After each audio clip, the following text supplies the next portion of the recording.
Hello there, Super Coaches, and welcome to our Late Mail show, round 7. Heaps to get through today. I've just finished writing the article. There is lots to get through. You can check out that article on the news section of the app or on the Code website, Daily Telegraph, Courier Mail, wherever you get your Supercoach news.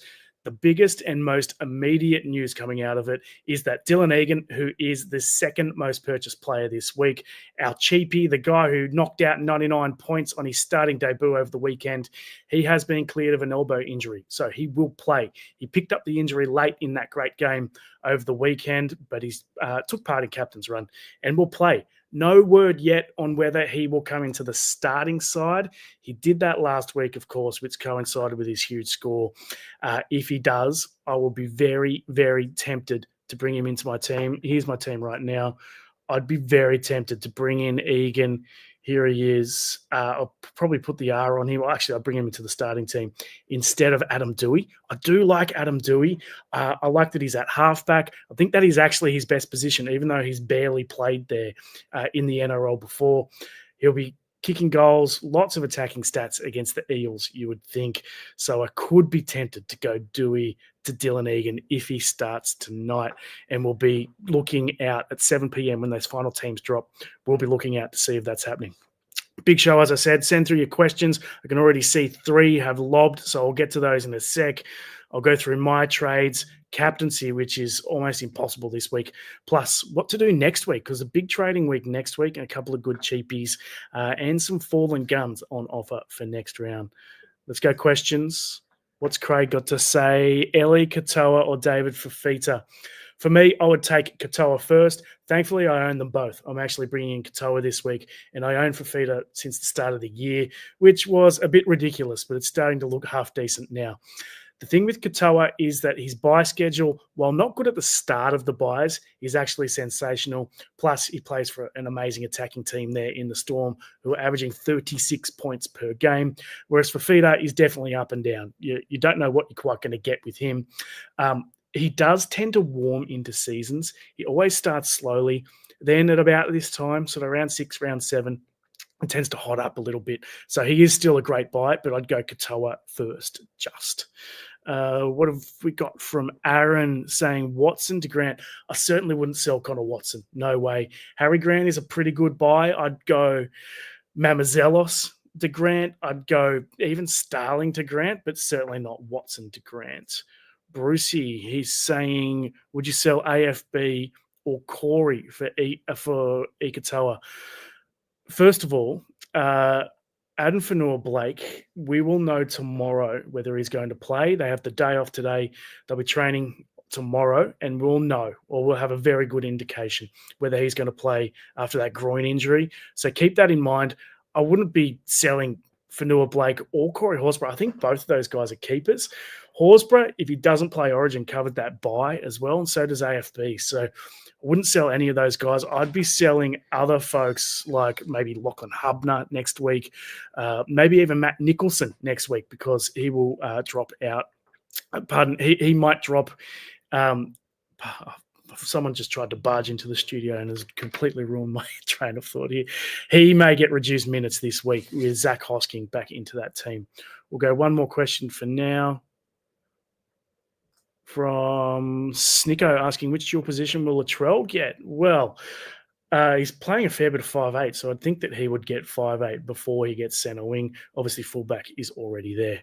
Going to run through my trades this week. I'll just undo so you can see what I've got cranking.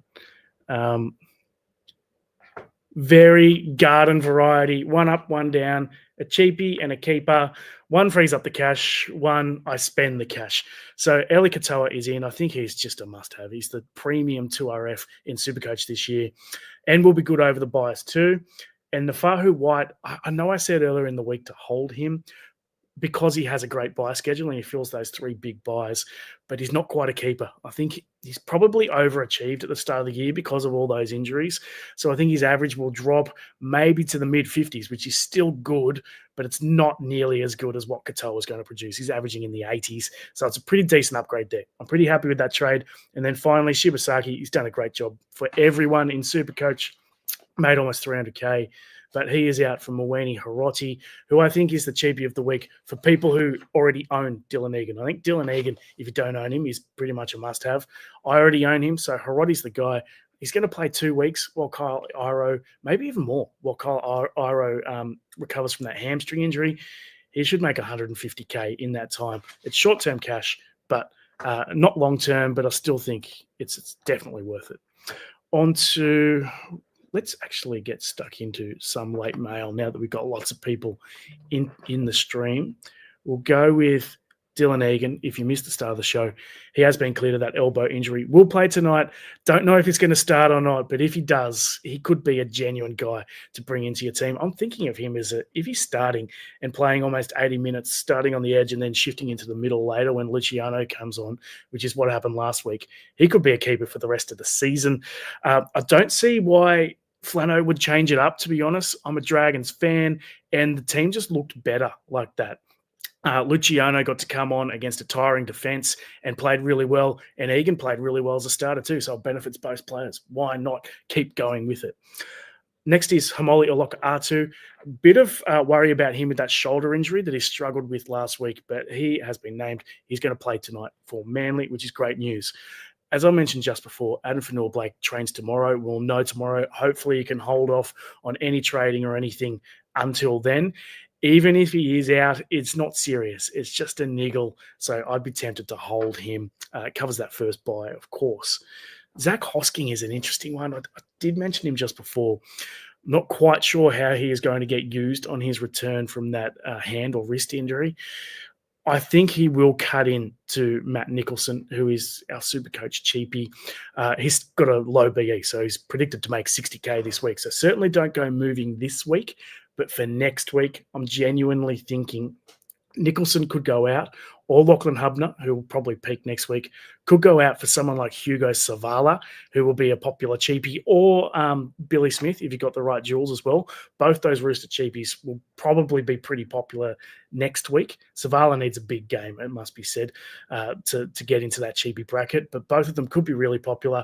I think Nicholson down to Savala, and then use, and probably Billy Smith in for one of those peaked backline guys like maybe Tamale goes.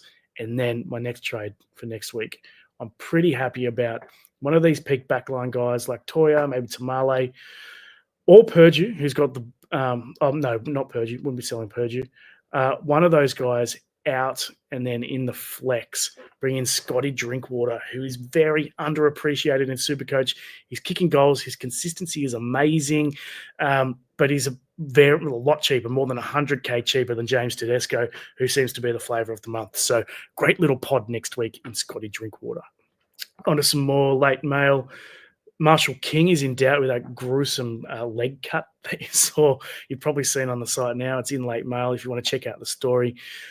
The issue there for Supercoach is that Max Plath now comes in and would play hooker if JMK is ruled out, which I don't think is good for Max Plath's Supercoach.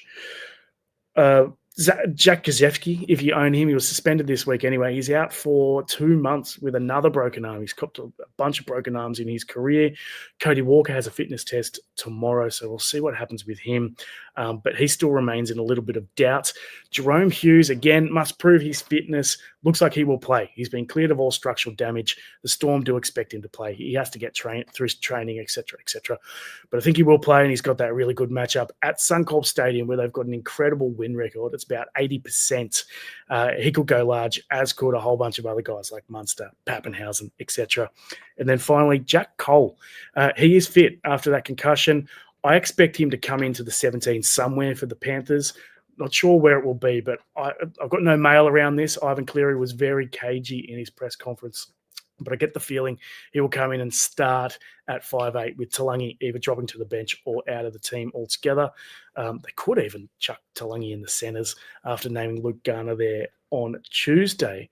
We'll take some more questions, guys. Heaps of them coming in from Jack, who's asking, is Shibasaki to Karaz worth the boost? I'm not sure if I'd be boosting for it, but it is a really good trade. I'll be looking at Karaz in the next couple of weeks. I want him to get one more game under his belt. I know he was really good on his comeback 2 weeks ago, and then they had to buy. But yeah, I definitely want to take another look at Karaz. Of course, he's in Origin contention now with the injuries to Lomax, etc. Darren's asking White or Hubner to Egan. I've got that situation. I'm selling White this week. I think Hubner has more money to make, and I'll sell him next week. As I said, Hugo Savala could be the guy who comes in or could upgrade to a keeper. We'll see what happens. Are you playing Dylan Egan? I will. If he starts, I think I will. I think I'll take the last R off Adam Dewey and whack it onto him. Some more questions. What's the go with Haumole? Olakau'atu. Yep, he's going to play. I'll be very surprised if he is ruled out. Thoughts on Moses early? I wouldn't be getting on him as a buy. Absolutely not, because I think he'll probably ease back. But it does have an effect on the Eels. It should improve the Eels, and I think it's particularly good for a guy like Isaiah Iongi. So keep Iongi. A lot of people are selling Iongi this week. I think give him one more week, then sell him next week to Drinkwater, a Tedesco, or maybe even Billy Smith if you're looking for a cheapie. I think those are the way. That's the way. Whatever. We'll go to captaincy. I'll just go into Supercoach Plus here and bring up some of the figures. Supercoach Plus, $29.95 for the year. You can get all sorts of cool stuff. Cash cows, I can see he's going to go up in price. You can see Billy Smith, almost 100K when he comes back next week. Mwene Hiroti, again, almost 100K just this week. Dylan Egan still got 87K to make just this week, even though he made 110K last week. I love this section of Supercoach Plus. Plus, these are the guys who are going to come down in price. Kalen Ponga is a big one to watch out for. A lot of people are selling. I wouldn't. He's already dropped 122K, as you can see there. So if you sell him, you actually realize that loss. He's got a pretty good run coming up. It's a toughish matchup this weekend. But from there, he's got basically the easiest games in the comp for about a month. But I did promise we'd look at captains. I'll bring up the percentages. So I'm ranking here by the top 10% of super coaches. So this is what the best super coaches are doing. Of course, you can do it by 5%, 1%, or all coaches. Or if you're a real head-to-head guy, teams in your league as well. But I'll go top 10%, see what the best guys are doing. And I can tell you, sort by most popular captain, Ryan Papenhuyzen at 41%, I think is extremely high for him. For a guy with such injury history, I know it is a good matchup up against the Dolphins at Suncorp, where the Storm have an incredible record. They're averaging 36 points a game, but I captained Papenhuyzen 2 weeks ago. And if the Storm get ahead, he is a definite option for an early shower. So I've currently got the VC on him, as you can see there, and I'm going to go C Cleary, which I don't feel completely confident about. There may be a late switch later tonight, and I'll go Garrick as the VC and Papenhuyzen as captain. Payne Haas, 16%, but just don't be boring, people. Don't do that. I know it is safe, but don't be safe. If you've got Gutherson, you've got to have a piece of him either as the VC tonight or even the straight C. I think VC is probably the go, given that you've got Papenhuyzen coming on later. Terrell May, I think, is a really good captaincy option late in the round. So the last game, they are playing against the Eels. He hasn't scored a try yet. He's come close. I know he dropped the ball over the line at one stage, which cost me a head-to-head in the draft league, actually. That's why I remember it. But I think him against the Eels could get over for a try. I think he's a really good option late in the round. And then one guy who almost no one is going is Kalen Ponga. So if you're looking for a pod, I know the Knights have been disgusting lately. Kalen Ponga hasn't been good, averaging 30-odd over the last fortnight. But these are very low total for him, as it is with Nico Hines. I know Jet Hatton from the podcast is chucking the C on him. I don't think I quite have the kahunas to pull that off. But Jet is he loves taking a risk here or there, and he's very confident in Nico this week in a day game up in Newcastle, coming up against Kalen Ponga, actually. On to the VCs. I find Cleary a bit strange as a popular VC because he's playing pretty late in the round for it. If I had Gutherson, I'd lock him in tonight as the VC for sure. Pappenhausen's popular. And then, again, in tonight's game, if you don't own Gutho, Ruben Garrick is the man. We'll take a couple of questions to finish off the show. What have we got? So many coming through. VC, this is from Robert. VC on Pap and Captain Nico this week. That is exactly what Jet's doing. I can't quite bring myself to do it with Nico. Just hasn't been looking good the last couple of weeks. JJ Reed is asking for Feeder or buy this week or wait one more week. Look, you may as well get on this week. I'm not actually sure what his BE is. Yeah, I'm not sure what his BE is. I'd be tempted just to get on this week. Captain Teddy, yeah, I like Captain Teddy. I think if you own both him and if you own him and Gutherson, you'd go VC on Gutho into Captain Teddy. The thing is, in the past, the Panthers have been a team that you never captain anyone against, but this year they're certainly not a defensive powerhouse. Who knows? They could turn it on this weekend out of nowhere. They're certainly capable of doing it, but I'd feel pretty confident in captaining Teddy. Latrell, a buy playing 6. No, I don't think he is. He has to move back to fullback to be a super coach buy, and hopefully he'll have dual position status when that happens. That is it for our Supercoach Late Mail live show. Pumped to watch the Dragons tonight against the Sea Eagles. We'll catch you next week.